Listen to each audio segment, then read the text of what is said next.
Legenda Dewa Bintang. Chapter 251. Kemenangan Pasukan Bulan Sabit. Ledakan yang sangat besar kembali terjadi dan sekali lagi Jenderal Iblis Gagak mengalami luka yang sangat parah. Kedua sayapnya telah terpotong dan di sekujur tubuhnya telah tertancap tombak cahaya Yin dan Yang serta Dragon Spear. Meskipun begitu Jenderal Iblis Gagak masih belum juga mati, namun kondisinya saat ini benar-benar mengenaskan. Setelah terjatuh ke tanah, Jenderal Iblis Gagak kembali ke bentuk iblis yang belasa. Kedua tangannya telah terpotong dan di sekujur tubuhnya dipenuhi oleh lubang yang disebabkan oleh tombak Yin dan Yang. Tidak hanya itu saja, bahkan organ dalam tubuhnya juga telah hancur karena ledakan teratai semesta yang ditanam oleh Xiao Lang di tubuhnya. Aku sangat terkesan karena sampai saat ini kau masih belum meregang nyawa, ucap Xiao Lang tiba-tiba muncul di samping Jenderal Iblis Gagak. Dewa Iblis pasti akan membalaskan ke. Belum sempat Jenderal Iblis Gagak menyelesaikan kata-katanya, Xiao Lang sudah terlebih dahulu mencabut Dragon Spear di tubuh Jenderal Iblis Gagak kemudian memenggal kepalanya. Setelah itu Xiao Lang langsung membakar tubuh Jenderal Iblis Gagak dengan api biru. Meskipun Dewa Iblis datang sekarang, dia tetap tidak akan bisa menyelamatkanmu dari kematian, ucap Xiao Lang. Xiao Lang menghela nafas berat setelah mengalahkan Jenderal Iblis Gagak. Tubuhnya benar-benar kelelahan karena terlalu banyak menggunakan energi Ki serta energi kekuatan semesta. Namun tentunya Xiao Lang masih belum bisa bernafas dengan lega, sebab pasukan utama aliansi Sekte Aliran Hitam masih sangat banyak dan masih bertempur dengan pasukan Bulan Sabit. Di tempat lain, Xiao Guang, Silong, Dao Fang, Guang Mo serta Guang Ming juga telah menyelesaikan pertarungannya dengan para jenderal pasukan utama aliansi Sekte Aliran Hitam. Meskipun membutuhkan waktu yang cukup lama tapi pada akhirnya mereka berhasil meraih kemenangan. Tidak hanya mereka saja, bahkan Xiao Erlong dan para tetua istana lainnya juga telah menyelesaikan pertarungan mereka dengan para komandan pasukan utama. Hanya saja mereka nampak sangat kelelahan dan mendapatkan cukup banyak luka. Meskipun tidak ada luka yang sangat serius tapi tetap saja mereka tidak akan mampu lagi untuk bertarung. Ayah, sudah saatnya kita mengakhiri peperangan ini, ucap Xiao Lang melalui telepati. Benar sekali Langer, pasukan kita juga sudah berkurang sangat banyak, dan sepertinya mereka semua mulai kelelahan, sementara pasukan musuh masih sangat banyak, jawab Shen Liu. Apakah ayah bisa menghentikan waktu di sekitar pasukan musuh? Tanya Xiao Lang. Tentu saja bisa, hanya saja waktu yang terhenti tidak akan mencakup seluruh pasukan musuh, jawab Shen Liu. Kalau begitu kita hanya bisa bertarung dengan normal, ucap Xiao Lang. Setelah itu Xiao Lang langsung menghubungi Xiao Guang dan yang lainnya. Xiao Lang menanyakan kepada mereka semua apakah mereka masih sanggup untuk bertarung bisa bernafas dengan lega, sebab pasukan utama aliansi Sekte Aliran Hitam masih sangat banyak dan masih bertempur dengan pasukan Bulan Sabit. Di tempat lain, Xiao Guang, Silong, Dao Fang, Guang Mo serta Guang Ming juga telah menyelesaikan pertarungannya dengan para jenderal pasukan utama aliansi Sekte Aliran Hitam. Meskipun membutuhkan waktu yang cukup lama tapi pada akhirnya mereka berhasil meraih kemenangan. Tidak hanya mereka saja, bahkan Xiao Erlong dan para tetua istana lainnya juga telah menyelesaikan pertarungan mereka dengan para komandan pasukan utama. Hanya saja mereka nampak sangat kelelahan dan mendapatkan cukup banyak luka. Meskipun tidak ada luka yang sangat serius tapi tetap saja mereka tidak akan mampu lagi untuk bertarung. Ayah, sudah saatnya kita mengakhiri peperangan ini, ucap Xiao Lang melalui telepati. Benar sekali Langer, pasukan kita juga sudah berkurang sangat banyak, dan sepertinya mereka semua mulai kelelahan. Sementara pasukan musuh masih sangat banyak, jawab Shen Liu. Apakah ayah bisa menghentikan waktu di sekitar pasukan musuh? Tanya Xiao Lang. Tentu saja bisa, hanya saja waktu yang terhenti tidak akan mencakup seluruh pasukan musuh, jawab Shen Liu. Kalau begitu kita hanya bisa bertarung dengan normal, ucap Xiao Lang. Setelah itu Xiao Lang langsung menghubungi Xiao Guang dan yang lainnya. Xiao Lang menanyakan kepada mereka semua apakah mereka masih sanggup untuk bertarung atau tidak. Xiao Guang dan yang lainnya langsung menjawab bahwa mereka masih sanggup. Lalu Xiao Lang menghubungi Xiao Erlong dan memintanya serta para tetua istana lainnya untuk segera beristirahat dan menyembuhkan luka mereka. Baiklah, sudah saatnya mengakhiri peperangan ini, ujar Xiao Lang. Xiao Lang, Shen Liu, Guang Mo, Guang Ming serta ketiga bawahan Xiao Lang langsung melesat ke arah peperangan yang sedang terjadi antara pasukan Bulan Sabit dan pasukan utama aliansi Sekte Aliran Hitam. Melihat kedatangan para pemimpinnya, pasukan Bulan Sabit merasa sangat senang dan menjadi semakin bersemangat, walaupun saat ini mereka benar-benar kelelahan. Ledakan demi ledakan besar terjadi di mana-mana. Kabut asap beracun juga menyebar hampir ke sebagian pasukan utama aliansi Sekte Aliran Hitam. Ratusan ribu tombak cahaya terus melesat dan menghantam setiap pasukan musuh. Api biru yang sangat panas juga terus berkobar dan membakar para pasukan utama aliansi Sekte Aliran Hitam. Dalam hitungan detik jutaan pasukan utama aliansi Sekte Aliran Hitam telah dimusnahkan oleh Xiao Lang dan yang lainnya beserta pasukan Bulan Sabit. Serangan mereka semua benar-benar sangat ganas dan di setiap satu serangan yang mereka lakukan setidaknya berhasil memusnahkan 1 juta pasukan utama aliansi Sekte Aliran Hitam. Belum lagi dengan keberadaan Shen Liu yang terus melesat ke sana kemari sambil menghentikan waktu di sekitarnya. Hal tersebut tentunya mempermudah serangan yang dilakukan oleh Xiao Lang dan yang lainnya. Saat ini peperangan tersebut sungguh tidak pantas disebut sebagai peperangan melainkan pembantaian yang dilakukan oleh Xiao Lang dan semua pasukannya terhadap pasukan utama aliansi Sekte Aliran Hitam. Setelah hampir 1 jam berlalu sejak bergabungnya Xiao Lang dan yang lainnya ke dalam peperangan antara pasukan Bulan Sabit dan pasukan utama aliansi Sekte Aliran Hitam, akhirnya kemenangan berhasil diraih oleh pasukan Bukan Sabit dan seluruh pasukan utama aliansi Sekte Aliran Hitam yang berada di benua Bintang Barat, berhasil mereka musnahkan tanpa menyisakan 1 orang pun. Meskipun kemenangan berhasil mereka raih, namun kerugian yang diterima oleh pasukan Bulan Sabit juga tidak sedikit. Pasukan Bulan Sabit yang sebelumnya berjumlah 2 juta pasukan hanya menyisakan 900 pasukan saja dan hampir semuanya dalam keadaan terluka parah. Kekuatan pasukan Bulan Sabit memang tiada bandingannya, akan tetapi dalam peperangan ini tentunya berbeda dengan perang melawan pasukan manusia. Sebab dalam peperangan pertama mereka ini, mereka semua sudah berhadapan dengan musuh yang kuat. Selain itu jumlah pasukan musuh juga sangat banyak dan bisa dikatakan sangat mustahil untuk bisa menang melawan mereka. Jika saja yang menghadapi pasukan utama aliansi Sekte Aliran Hitam hanya pasukan Bulan Sabit saja, sudah tentu mereka akan kalah, sebab jika mereka tidak mati terbunuh mereka juga pasti akan mati karena terlalu kelelahan. Meskipun begitu banyak saudara kita yang gugur dalam peperangan pertama kalian, tapi pada akhirnya kita tetap berhasil mengalahkan pasukan utama musuh. Saudara-saudara kita yang telah meninggal, namanya akan selalu dikenang sebagai pahlawan yang telah menyelamatkan benua bintang dari kekacauan. Sementara kita yang masih hidup, harus tetap menjaga keamanan benua bintang dan jangan sampai membuat perjuangan mereka sia-sia, ucap Xiao Lang. Setelah ini kalian semua dipersilahkan untuk beristirahat dan memulihkan diri serta tenaga kalian. Jika ada yang ingin kembali ke keluarganya maka katakan saja dan aku akan mengizinkannya.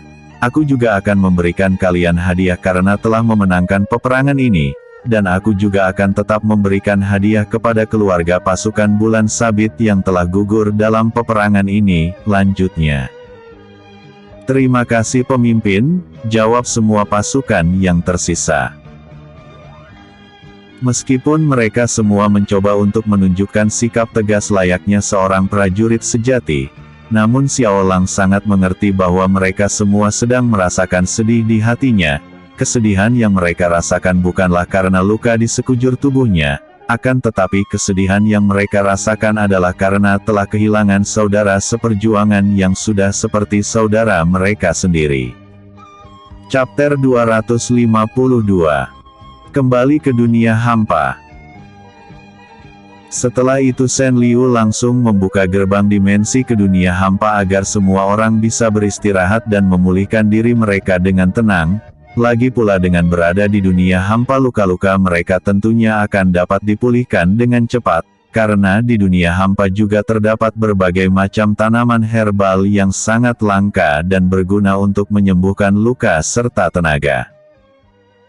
Baiklah, sekarang mari kita pulang, ucap Xiao Lang kemudian mempersilahkan semua pasukannya yang tersisa untuk masuk ke gerbang dimensi. Di dunia hampa, Luo Li dan Lin Hua nampak sedang duduk di halaman istana sembari menunggu kedatangan Xiao Lang dan lainnya. Hampir setiap hari mereka berdua selalu duduk di halaman istana sampai sore dan berharap bahwa Xiao Lang dan pasukannya akan segera kembali. Namun sudah hampir sebulan sejak peperangan, Xiao Lang dan yang lainnya masih belum kembali juga. Hal tersebut tentunya membuat Luo Li merasa sangat tidak tenang. Dia benar-benar takut akan terjadi sesuatu kepada suaminya dan juga semua orang yang ikut berperang. Namun Lian Hua selalu menghibur Luo Li dengan mengatakan bahwa mereka semua akan baik-baik saja.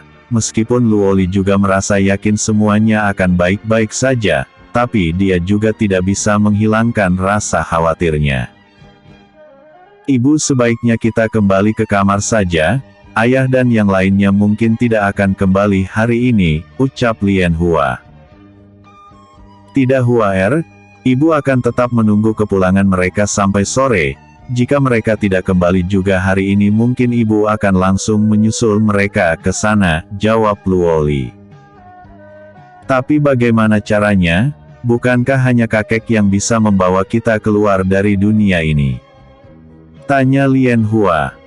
Bagaimanapun caranya ibu tidak peduli, yang penting ibu bisa menyusul mereka ke sana, jawab Luo Li. Lalu saat mereka berdua sedang mengobrol di tengah-tengah halaman istana tiba-tiba muncul 10 gerbang dimensi. Luo Li dan Lian Hua nampak sangat senang melihat kemunculan gerbang dimensi tersebut. Mereka berdua kemudian bergegas menghampiri salah satu gerbang dimensi. Namun raut wajah senang keduanya langsung berubah seketika itu juga saat melihat keadaan para pasukan yang sedang terluka parah. Raut wajah Luo Li kembali menjadi semakin khawatir saat melihat jumlah prajurit yang kembali menjadi sangat sedikit. Apa yang terjadi? Di mana yang lainnya? Tanya Luo Li cemas. Yang tersisa dari pasukan bulan sabit hanya kami saja Tuan Putri, sedangkan yang lainnya sudah gugur saat peperangan melawan pasukan utama aliansi Sekte Aliran Hitam, jawab salah satu prajurit. Apa? Lalu bagaimana dengan kakak dan yang lainnya? Tanya Luo Li. Yang mulia pangeran dan yang lainnya masih berada di sana Tuan Putri, mungkin sebentar lagi mereka akan kembali, jawab prajurit tersebut. Baiklah, kalau begitu segeralah istirahat dan sembuhkan diri kalian, ujar Luo Li. Baik yang mulia, jawab para pasukan serempak. Setelah itu para pasukan langsung menuju ke barak untuk menyembuhkan diri mereka. Beberapa di antara mereka yang terluka tidak terlalu parah langsung menuju ke aula kultivasi untuk memulihkan tenaga mereka. Tidak berselang lama, dari gerbang dimensi keluar Xiao Erlong dan para tetua istana lainnya. Kondisi mereka semua juga tidak ubahnya seperti kondisi para prajurit. Hanya saja mereka semua nampak masih belum benar-benar kehabisan tenaganya. Ayah, ucap Luoli lirih saat melihat kondisi ayahnya dan juga yang lainnya. Lier, tenanglah. Ayah dan yang lainnya baik-baik saja, kami hanya perlu beristirahat sambil menyembuhkan luka-luka ini. Setelah itu kondisi kami akan kembali seperti semula lagi, ucap Luoyang. Yang ayahmu katakan memang benar Lier, kami semua masih baik-baik saja, Xiao Erlong menimpali. Meskipun mereka semua mengatakan bahwa mereka baik-baik saja, tapi Luoli tidak bisa untuk tidak khawatir dengan keadaan mereka saat ini. Selain itu luka-luka yang ada di tubuh mereka semua, sudah cukup untuk membuktikan bahwa mereka benar-benar dalam keadaan tidak baik-baik saja. Selang beberapa detik kemudian, Xiaolang dan Shen Liu akhirnya keluar dari dalam gerbang dimensi. Luoli kemudian langsung bergegas menghampiri Xiaolang kemudian memeluknya dengan sangat erat. Hatinya benar-benar merasa tenang karena melihat suaminya kembali dalam keadaan baik-baik saja.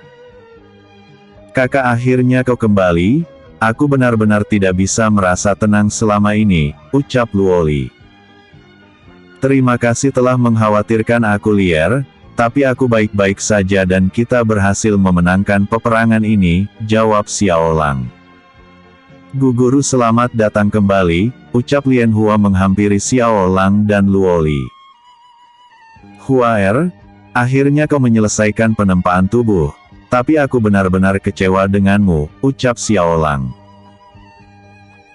Lien Hua tersentak kaget mendengar perkataan Xiaolang, dia benar-benar tidak mengerti dan tidak tahu apa yang telah membuat gurunya merasa kecewa padanya. Karena bingung dan tidak tahu harus berkata apa, Lien Hua kemudian berlutut dan meminta maaf kepada Xiaolang. Guru, maafkan muridmu ini karena telah membuat guru kecewa, aku tidak mengerti di mana kesalahanku, sehingga sudah membuat guru kecewa. Jika ada sesuatu yang bisa membuat guru merasa senang maka katakan saja dan aku berjanji akan melakukan apapun itu, ucap Lien Hua lirih. Kau tidak melakukan kesalahan apapun, tapi aku benar-benar kecewa dengan cara putriku menyambut kedatangan ayahnya yang baru saja kembali dari peperangan, jawab Xiaolang. Lien Hua kembali terdiam mendengar ucapan Xiaolang, dia benar-benar tidak menyangka bahwa maksud dari kekecewaan Xiaolang adalah karena penyambutannya yang salah. Selain itu Lien Hua benar-benar merasa bahagia karena ternyata gurunya telah menganggap dirinya sebagai anaknya sendiri. Meskipun Lien Hua sudah mendengarnya dari Luoli, tapi rasanya sangat berbeda ketika mendengarkannya dari Xiaolang secara langsung. Ayah, ucap Lien Hua lirih. Kemarilah putriku, ujar Xiaolang. Lien Hua kemudian berdiri dan langsung mendekati Xiaolang dan Luoli. Setelah itu Lien Hua langsung memeluk Xiaolang dengan sangat erat. Mulai sekarang kau adalah anakku dan Lier, namamu aku ganti menjadi Xiao Lien, ucap Xiaolang. Terima kasih ayah, jawab Lien Hua yang sekarang namanya sudah berganti menjadi Xiao Lien. Baiklah, sekarang saatnya kembali dan beristirahat, ujar Shen Liu. Setelah itu mereka semua langsung kembali ke istana untuk beristirahat dan memulihkan diri mereka dan juga kekuatannya. Begitu juga dengan Xiaolang, Luoli dan Xiao Lien, mereka bertiga langsung kembali ke kamar khusus, milik Xiaolang dan Luoli. Chapter 253. Keinginan Jenderal Zhou. Jin. Waktu telah berlalu dengan begitu cepat. Kabar mengenal kehancuran markas serta pasukan utama aliansi Sekte Aliran Hitam telah tersebar kemana-mana. Hal tersebut tentunya membuat semua orang menjadi sangat bahagia dan merasa senang. Selain itu kabar mengenai kehancuran markas serta pasukan aliansi Sekte Aliran Hitam membuat semua Sekte Aliran Putih menjadi semakin bersemangat dan memiliki keberanian untuk melakukan perlawanan. Tidak hanya sekte-sekte aliran putih saja, bahkan kerajaan kecil dan kekaisaran yang berada di masing-masing bagian benua bintang, mulai membentuk aliansi dan sebuah pasukan khusus yang mereka namakan sebagai pasukan pembasmi sekte aliran hitam. Kekalahan dan kehancuran pasukan utama aliansi Sekte Aliran Hitam juga memberikan pukulan yang luar biasa terhadap pasukan aliansi yang tersebar di seluruh benua bintang. Mereka semua tiba-tiba saja kehilangan semangat serta mental untuk berperang. Mereka yang sebelumnya sangat ganas dan kejam tiba-tiba saja kehilangan arah dan malah bersembunyi karena takut akan diburu. Semangat yang dimiliki oleh setiap pasukan aliansi Sekte Aliran Hitam yang sebelumnya membara bagaikan kobaran api, kini telah padam dan menghilang setelah mendengarkan bahwa markas dan pasukan utama mereka telah dimusnahkan. Pada akhirnya kehancuran markas dan pasukan utama aliansi Sekte Aliran Hitam hanya meninggalkan rasa penasaran pada setiap orang. Mereka semua memiliki pertanyaan yang sama di pikirannya masing, yaitu tentang siapa yang telah menghancurkan markas dan pasukan utama aliansi Sekte Aliran Hitam. Chapter 253. Keinginan Jenderal Zhou Jin. Waktu telah berlalu dengan begitu cepat, kabar mengenal kehancuran markas serta pasukan utama aliansi Sekte Aliran Hitam telah tersebar kemana-mana. Hal tersebut tentunya membuat semua orang menjadi sangat bahagia dan merasa senang. Selain itu kabar mengenai kehancuran markas serta pasukan aliansi Sekte Aliran Hitam membuat semua Sekte Aliran Putih menjadi semakin bersemangat dan memiliki keberanian untuk melakukan perlawanan. Tidak hanya sekte-sekte aliran putih saja, bahkan kerajaan kecil dan kekaisaran yang berada di masing-masing bagian benua bintang, mulai membentuk aliansi dan sebuah pasukan khusus yang mereka namakan sebagai pasukan pembasmi Sekte Aliran Hitam. Kekalahan dan kehancuran pasukan utama aliansi Sekte Aliran Hitam juga memberikan pukulan yang luar biasa terhadap pasukan aliansi yang tersebar di seluruh benua bintang. Mereka semua tiba-tiba saja kehilangan semangat serta mental untuk berperang. Mereka yang sebelumnya sangat ganas dan kejam tiba-tiba saja kehilangan arah dan malah bersembunyi karena takut akan diburu. Semangat yang dimiliki oleh setiap pasukan aliansi Sekte Aliran Hitam yang sebelumnya membara bagaikan kobaran api, kini telah padam dan menghilang setelah mendengarkan bahwa markas dan pasukan utama mereka telah dimusnahkan. Pada akhirnya kehancuran markas dan pasukan utama aliansi Sekte Aliran Hitam hanya meninggalkan rasa penasaran pada setiap orang. Mereka semua memiliki pertanyaan yang sama di pikirannya masing, yaitu tentang siapa yang telah menghancurkan markas dan pasukan utama aliansi Sekte Aliran Hitam. Yang mengetahui siapa yang telah mengalahkan dan menghancurkan markas serta pasukan utama aliansi Sekte Aliran Hitam hanyalah Kaisar Zhou dan para petinggi Istana Kekaisaran Jantung Benua Bintang. Meskipun mereka tidak tahu bagaimana Xiao Lang dan pasukannya mengalahkan pasukan utama aliansi Sekte Aliran Hitam, namun mereka tetap merasa senang karena dengan begitu, Benua Bintang telah kembali aman untuk sementara waktu. Sampai saat ini aku masih bertanya-tanya tentang bagaimana Xiao Lang bisa mengalahkan pasukan utama aliansi Sekte Aliran Hitam, ucap salah satu petinggi istana. Sudahlah, bagaimanapun cara mereka menghancurkan markas dan pasukan utama aliansi Sekte Aliran Hitam tidaklah penting untuk kita ketahui. Yang terpenting sekarang Benua Bintang kembali aman dan telah selamat dari kehancuran, ujar Kaisar Zhou. Meskipun begitu Benua Bintang Barat tetap tidak bisa diselamatkan. Jika saja sejak awal Xiao Lang mau menggerakkan pasukannya, mungkin Benua Bintang Barat masih bisa memiliki harapan, ucap petinggi istana yang lain. Jaga ucapan Anda, jika apa yang Anda katakan tadi sampai terdengar oleh Tuan Xiao, maka kita semua akan binasa. Seharusnya kita bersyukur karena Tuan Xiao dan pasukannya sudah mau menyelamatkan kita semua dari kehancuran, ujar Jenderal Zhou Jin kesal. Memangnya kenapa? Jika dia memang memiliki kekuatan seperti itu, kenapa sejak awal dia tidak langsung menyerang pasukan utama aliansi Sekte Aliran Hitam? Bukankah dengan begitu Benua Bintang Barat akan bisa diselamatkan? Tanya tetua tersebut. Meskipun benua bintang sudah pecah menjadi beberapa bagian, tapi tetap saja benua bintang barat masih merupakan kesatuan dari benua bintang. Lanjutnya, cukup. Jangan menyalahkan orang yang sudah menyelamatkan kita semua. Jika memang kau merasa seperti itu, kenapa tidak kau saja yang pergi menyelamatkan benua bintang barat dan memerangi pasukan utama aliansi sekte aliran hitam? Ujar Jenderal Zhou Jin kesal. Dengan raut wajah kesal dan jengkel, Jenderal Zhou Jin langsung meninggalkan aula singgasana. Bahkan Jenderal Zhou Jin tidak memandang kaisar dan semua orang yang ada di aula tersebut saat pergi. Jenderal Zhou Jin benar-benar tidak pernah menyangka bahwa petinggi istana kekaisaran akan memiliki pemikiran yang demikian. Bahkan Kaisar Zhou saja tidak memberikan pembelaan sedikitpun. Jika aku tahu sejak awal akan seperti ini, lebih baik aku berhenti menjadi jenderal kekaisaran dan pergi berperang dengan Tuan Xiao, gumam Jenderal Zhou Jin. Ada apa jenderal? Kenapa raut wajahmu sangat tidak enak untuk dipandang? Tanya Xiao Lang yang sedang berdiri dengan tenang dan menyenderkan tubuhnya dinding istana.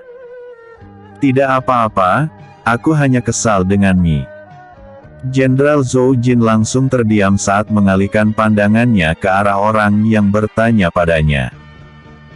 Tuan Xiao, ucap Jenderal Zhou Jin kaget.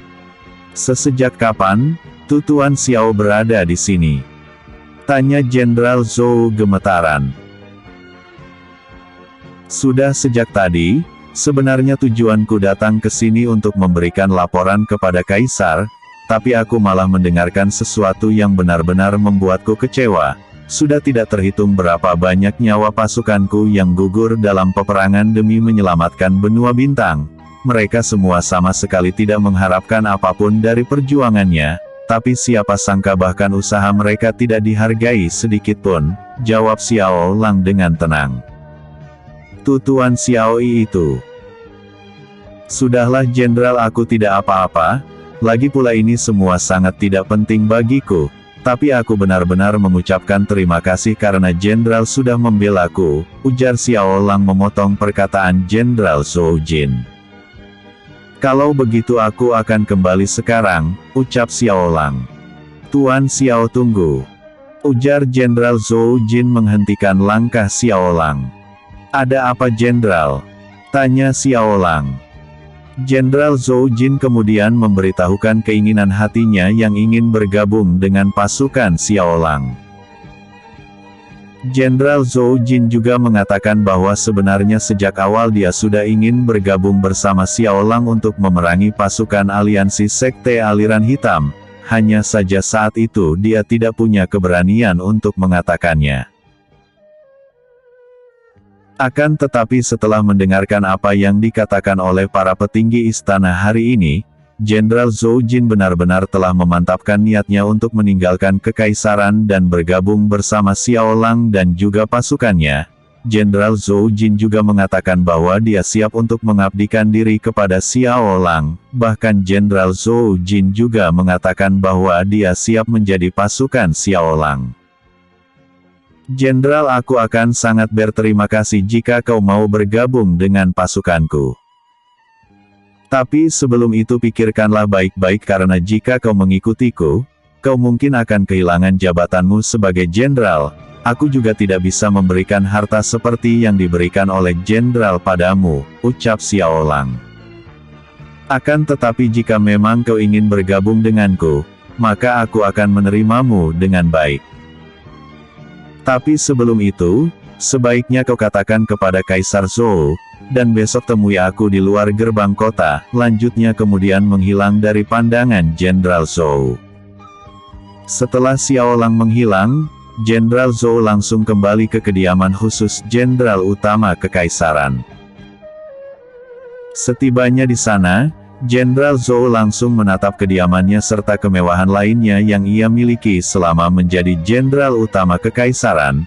Namun dengan segera Jenderal Zhou Jin menghilangkan semua itu dari ingatannya dan langsung meneguhkan hatinya untuk bergabung bersama Xiao Lang. Chapter 254. Keinginan Jenderal Zhou Jin II. Setelah menguatkan hati dan membulatkan tekadnya, Jenderal Zhou Jin kemudian kembali ke istana untuk menemui kaisar dan para tetua istana kekaisaran. Kedatangan Jenderal Zhou Jin ke aula singgasana membuat para tetua menjadi penasaran. Pasalnya mereka semua tahu bahwa baru saja Jenderal Zhou meninggalkan aula singgasana dengan marah, tapi sekarang dia malah kembali lagi dengan wajah santai dan nampak tenang. Jenderal Zhou Jin, maafkan para tetua yang telah berkata sembarangan, aku yakin mereka hanya sedikit kesal saja karena benua bintang barat telah hancur, ucap Kaisar Zhou.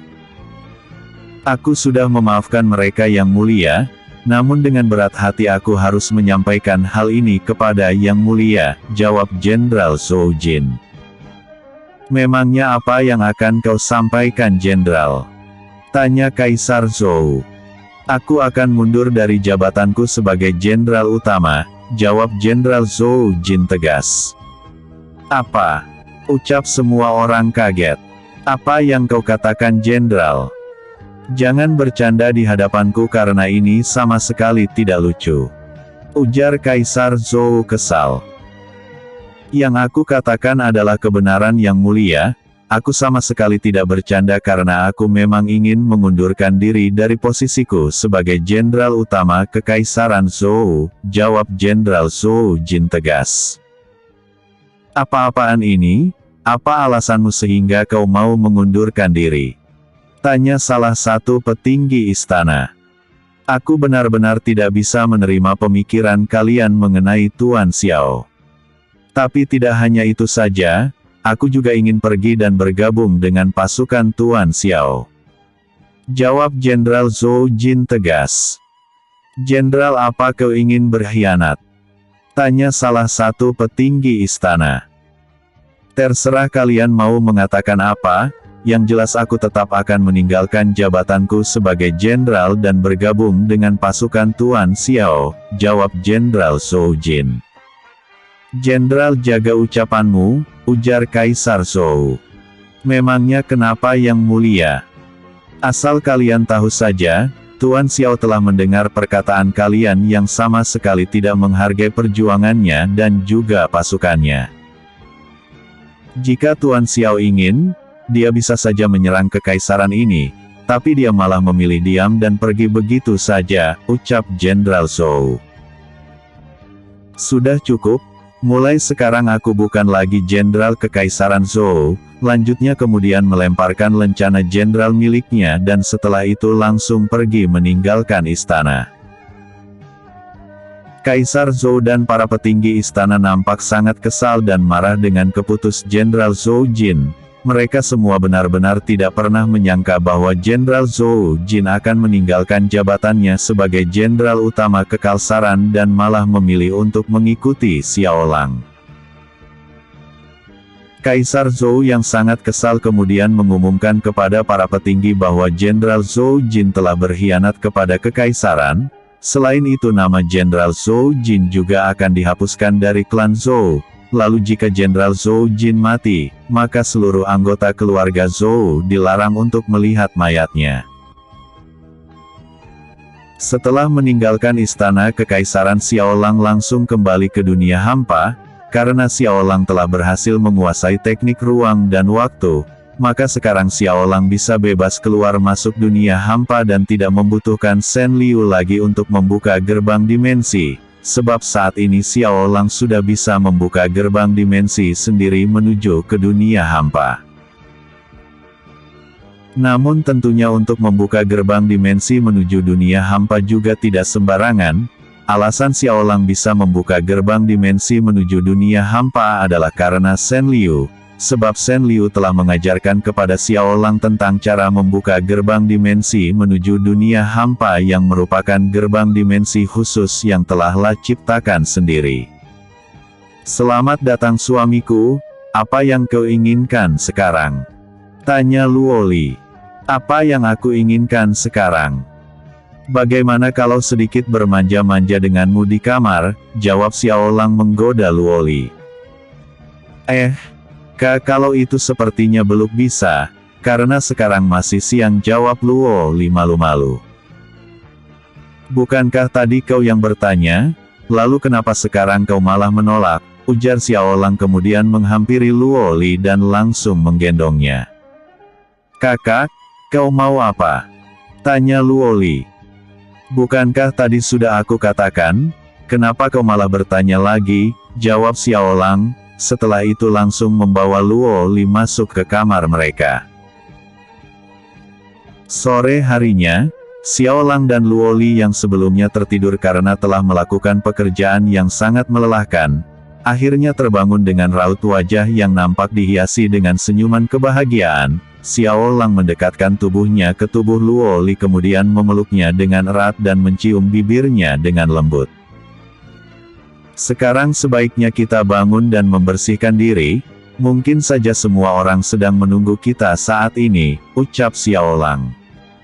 Menunggu kita? Memangnya ada apa? Tanya Luo Li.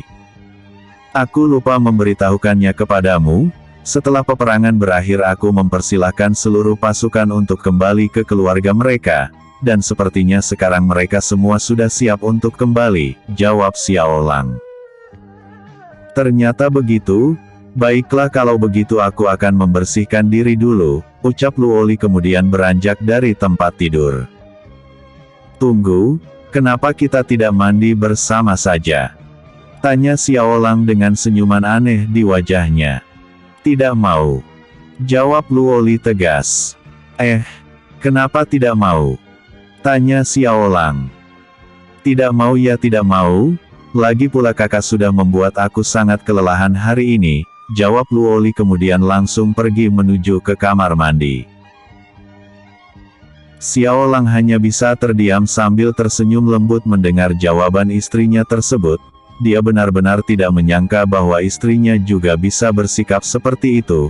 Memang ucapannya seperti sedang kesal, namun dari nada bicaranya malah terdengar sangat manja. Setelah mereka berdua selesai membersihkan diri dan berganti pakaian, mereka berdua langsung menuju ke halaman istana untuk menemui para pasukan bulan sabit yang sekarang hanya berjumlah sekitar 900 orang. Benar saja, setelah mereka berdua sampai di halaman istana, Shen Liu dan yang lainnya serta pasukan bulan sabit telah berkumpul dan sedang menunggu kedatangan mereka berdua. Hormat kami yang mulia pangeran dan yang mulia putri, ucap pasukan bulan sabit serempak. Bangunlah, ucap Xiao Lang. Maaf sudah membuat kalian menunggu lama, karena semuanya sudah berada di sini jadi langsung saja, seperti yang telah aku katakan saat perang berakhir, kalian semua aku izinkan untuk kembali ke keluarga kalian masing-masing. Aku juga akan memberikan kalian sedikit hadiah atas kerja keras kalian semua, ucap Xiao Lang kemudian mengeluarkan jutaan kristal jiwa dari cincin penyimpanannya. Jutaan kristal jiwa tersebut adalah sisa-sisa kristal yang memang sengaja Xiao Lang simpan untuk dijadikan perbekalannya saat dalam melakukan perjalanan. Setelah itu Xiao Lang langsung meminta ketiga bawahannya untuk membagikan kristal jiwa tersebut secara merata kepada seluruh pasukan bulan sabit. Xiao Lang juga mengatakan kepada para pasukan untuk mengantarkan bagian keluarga teman mereka yang telah gugur di dalam peperangan. Chapter 255. Hari libur untuk pasukan bulan sabit. Setelah selesai membagikan seluruh kristal jiwa kepada seluruh pasukan bukan sabit, serta untuk keluarga pasukan yang telah gugur di dalam peperangan, Xiao Lang kemudian membagikan sebuah lencana kepada seluruh pasukan. Lencana tersebut merupakan sebuah lencana khusus yang sudah dia buat sendiri. Xiao Lang kemudian mengatakan kepada seluruh pasukannya bahwa lencana tersebut adalah lencana khusus untuk pasukan bulan sabit. Ketika Xiao Lang membutuhkan mereka semua maka lencana tersebut akan langsung bercahaya, lalu lencana tersebut akan membuka gerbang teleportasi yang langsung terhubung dengan tempat Xiao Lang berada. Xiao Lang juga mengatakan bahwa lencana tersebut merupakan lencana yang akan menjadi identitas mereka. Meskipun seluruh orang yang ada di dunia bintang masih belum mengetahui identitas mereka, Namun dengan lencana tersebut orang-orang akan mengetahui bahwa mereka adalah murid sekte Bulan Sabit, karena lencana tersebut sangat mirip dengan lencana sekte yang lama. Baiklah, semuanya sudah disiapkan, sekarang kalian bisa kembali ke keluarga kalian masing-masing, ucap Xiao Lang. Setelah itu, Shen Liu langsung membuka gerbang dimensi keluar dunia hampa. Para pasukan kemudian memberikan hormat kepada Xiao Lang dan yang lainnya, lalu setelah itu mereka semua langsung masuk ke gerbang dimensi. Pasukan Bulan Sabit yang tersisa semuanya berasal dari jantung benua bintang, hanya saja mereka berasal dari kota atau kerajaan yang berbeda-beda. Karena itu juga Shen Liu sama sekali tidak perlu untuk membukakan gerbang dimensi ke benua bintang yang lainnya. Shen Liu hanya membuka beberapa gerbang dimensi menuju ke masing-masing kerajaan tempat asal pasukan Bulan Sabit yang tersisa. Semuanya telah kembali ke keluarga mereka masing-masing, sekarang giliran keluarga Xiao, ucap Xiao Lang. Apa maksudmu nak? Tanya Xiao Erlong. Ayah, kita semua tahu bahwa tidak akan lama lagi kita akan pergi ke alam dewa. Bukannya aku tidak mau mengajak mereka semua, tapi alam dewa akan sangat berbahaya untuk keselamatan mereka semua, jawab Xiao Lang. Langer benar saudaraku, akan sangat baik jika kita tidak membawa mereka semuanya, Shen Liu menimpali. Tapi jika mereka tidak ikut bersama kita, lalu di mana mereka akan tinggal? Tanya Xiao Erlong. Saudaraku tenanglah. Aku berjanji padamu akan menciptakan sebuah dunia kecil untuk mereka semua. Aku juga akan membuat pelindung yang tidak akan bisa ditembus bahkan oleh para dewa sekalipun, jawab Shen Liu. Baiklah, jika memang demikian aku akan menyampaikan semua ini kepada seluruh anggota keluarga Xiao, ucap Xiao Erlong. Tidak ayah. Sebaiknya kita katakan kepada mereka setelah dunia kecil yang akan mereka tempati selesai dibangun, kita semua juga akan menjelaskannya kepada mereka secara perlahan-lahan agar tidak terjadi kesalahpahaman, ujar Xiao Lang. Kalau begitu baiklah, jawab Xiao Erlong. Setelah itu mereka semua kembali ke dalam istana dan langsung menuju ke ruang makan. Setibanya di sana, semua orang benar-benar kaget karena makanan dan minuman telah selesai disiapkan, padahal hampir semua orang tidak ada yang berada di dalam istana.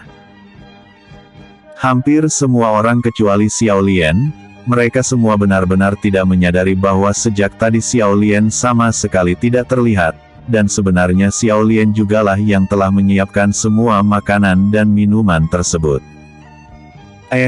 Semuanya sudah datang ya, ucap Xiao Lian menghampiri mereka semua. Liner, apa kau yang menyiapkan semua ini? Tanya Xiao Lang. Benar sekali ayah, aku menyiapkan semua ini saat semua orang sedang sibuk di luar istana, jawab Xiao Lian. Hahaha, tidak disangka ternyata cucuku ini sangat rajin, ujar Xiao Erlong. Terima kasih kakek, jawab Xiao Lian. Baiklah, kalau begitu mari kita segera makan, ujar Shen Liu. Mereka semua kemudian duduk di kursinya masing-masing, lalu setelah itu mereka semua langsung menyantap makanan yang telah tersedia dengan sangat lahap. Mereka semua nampak sangat menikmati makanan buatan Xiao Lian, karena rasanya benar-benar sangat enak. Setelah selesai makan, Xiao Lang kemudian mengajak Luo Li dan Xiao Lian pergi ke halaman istana karena Xiao Lang ingin melihat potensi Xiao Lian setelah dirinya selesai melakukan penempaan tubuh. Karena kita baru saja selesai makan, sebaiknya kita beristirahat sebentar, ucap Xiao Lang. Tidak usah istirahat ayah. Aku ingin segera latihan agar aku bisa menjadi kuat seperti ayah, jawab Xiao Lian dengan semangat. Liner, memiliki semangat memang bagus, tapi apa yang ayahmu katakan memang benar, tunggulah sebentar agar nanti kau tidak sakit perut, ujar Luo Li. Baik ibu, jawab Xiao Lian lesu. Xiao Lang dan Luo Li hanya bisa menggelengkan kepala mereka melihat tingkah anak angkat mereka. Meskipun begitu, Xiao Lang dan Luo Li merasa sangat senang dengan semangat yang dimiliki oleh Xiao Lian. Walaupun umurnya masih belum sampai 8 tahun, tapi semangatnya untuk menjadi kuat sudah sangat besar. Setelah beristirahat selama setengah jam, Xiao Lang kemudian memulai latihannya bersama Xiao Lian. Tapi sebelum itu Xiao Lang meminta Xiao Lian untuk menunjukkan kekuatan api naga Azure yang telah dia dapatkan. "Baiklah ayah, akan aku tunjukkan kekuatan yang sudah aku dapatkan," ucap Xiao Lian kemudian menjauh dari Xiao Lang dan Luo Li. Xiao Lian menghentikan langkahnya setelah merasa cukup jauh dari ayah dan ibunya, lalu setelah itu Xiao Lian langsung mengangkat kedua tangannya ke atas. Xiao Lian kemudian menciptakan bola api berwarna biru di antara kedua telapak tangannya. Aura panas yang dimiliki oleh api tersebut juga sangat besar dan energi yang terkandung di dalamnya terasa sangat kacau. "Liner, segera hentikan dan jangan buat lebih besar lagi. Kau masih belum bisa mengendalikan kekuatan api tersebut," ujar Xiao Lang memperingatkan Xiao Lian. "Tidak apa-apa ayah. Aku sudah menguasai kekuatan api naga Azure dengan sangat baik," jawab Xiao Lian. "Liner hentikan sekarang juga," ujar Xiao Lang sekali lagi. "BOOMMMMM." Baru saja Xiao Lang menyelesaikan ucapannya, api biru yang ada di tangan Xiao Lian tiba-tiba meledak. Ledakan yang terjadi sangat besar hingga menyebabkan seluruh bagian istana bergetar dan mengejutkan semua orang. Shen Liu dan yang lainnya yang sedang berada di dalam istana langsung berlari ke halaman istana untuk mencari tahu apa yang sedang terjadi. "Ada apa ini? Siapa yang menyebabkan ledakan besar tadi?" tanya Shen Liu yang baru saja datang bersama yang lainnya. "Tidak ada apa-apa ayah, tadi itu hanya terjadi sedikit kecelakaan saja," jawab Xiao Lang. Kenapa aku bisa berada di sini?" tanya Xiao Lian kebingungan, sebab saat ini dia sudah berada di antara Xiao Lang dan Luo Li. Bersambung. Chapter 256. Kekuatan api Xiao Lian.